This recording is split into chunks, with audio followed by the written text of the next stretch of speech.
Like the awkward end of his coaching career, this is another reminder that precious few of us ever get to draw up the final play or pen the final chapter, but the preceding chapters. Any Wildcat basketball fan can rattle off the Cliffs Notes like they might have done their matriculation number. The All-Americans, the conference titles, NCAA appearances, and the punctuation mark to it all, one national championship.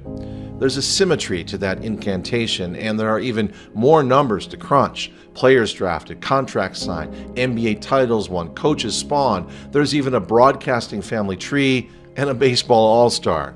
Believe it or not, this was all part of the plan. I know, I was there on day one. The first practice, the stuff of local legend in Tucson. He was a taskmaster, meticulous, every drill timed to the second. This is his stopwatch from that day. Every touch of the ball had a purpose, and it was monitored on his player evaluation chart. He was into analytics before there were analytics. What you probably never heard is that in the earliest days, Lute Olson was a traveling basketball salesman. Before they played their first ever game at McHale in November of '83, he went on a barnstorming trip with his team to the southern tier, Sierra Vista, Nogales, Casa Grande, and after open practices there, the white-haired curiosity of the desert grabbed a blowhorn and told anyone that would listen to climb on board now. This was Arizona's team. Tickets would be hard to come by, and winning was paramount. But there was more to the process than cultivating wins and rebounding from losses. Lute Olson raised a fleet of young men who became an extension of himself. He commanded and demanded respect. There was honor in the game and in the man. Inevitably, like the very best coaches, like his idol John Wooden, over time, ex-players began to realize that what he was teaching wasn't just basketball, it was about life. And almost daily, he began to hear from ex-players and staff reaching out to their old coach to let him know that they got it. And he always took time to write back. But how did he get players to commit to Tucson? At the onset, it was about playing time. JUCO transfer Pete Williams was the first to show the way. Williams returned that trust in him by helping secure the biggest recruit in Lute's era, Sean Elliott.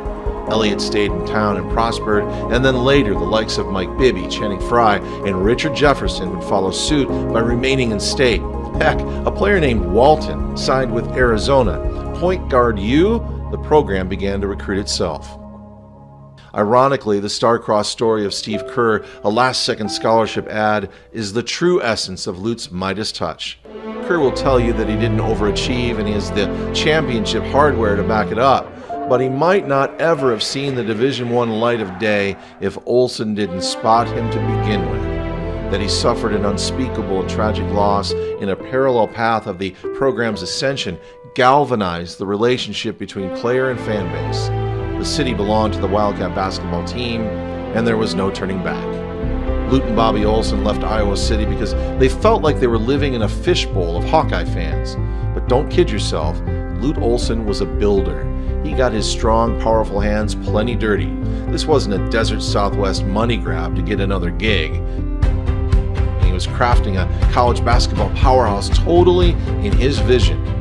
His West Coast ties, passion for the game, and lust for recruiting with a perfect storm. The conference was there for the taking, and he took it. Soon, other programs in the Pac-10 began to reap the benefits of the Wildcats' national exposure. If you couldn't join them, try and beat them. What happened out here is something we won't ever see the likes of again. He changed the face of the city of Tucson, the self-respect of the university, its fan base, and the very image of the state. It's not a leap of faith to presume that a good part of the growth around campus over the last 3 decades is a direct connection to the machine that is now the basketball factory. That's pure economics. But when you run across a member of the Wildcat basketball family and you see and hear what they say about living and learning about life through basketball via the wisdom and work ethic of their leader, that's not economics. That's coaching, teaching, living by example, a lifetime of it.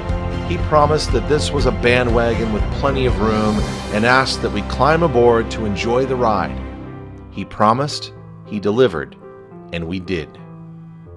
Godspeed, Coach.